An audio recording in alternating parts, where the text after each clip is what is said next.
Dito sa Bukidnon nakatira ang 10-year-old na kalabaw na si Kaukaw. Yung chewin po ng asawa ko, pinagbilin po niya yung kalabaw nila sa amin kasi wala po siyang paglalagyan sa kanila. Nung una mailap daw si Kaukaw at nanunuwag pa. Pero sa bunsong anak ni na JR na si Jewel, tila na humaling dito.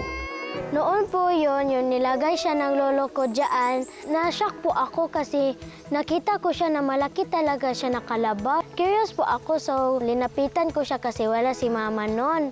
Hinihimas-himas ko siya, kinakausap.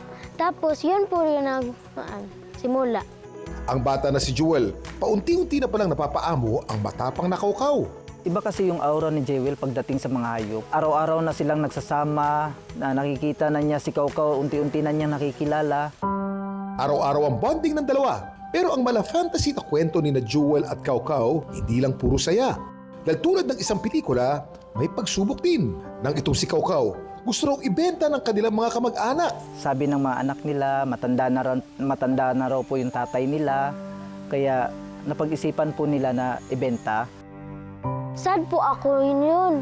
At umiiyak po ako dahil wala na akong kalaro. Mahal na mahal ko po si Kaukaw.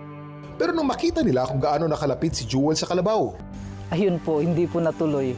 Nakita rin ni tatay na napapamahal na rin po ni Jewel si Kaukaw.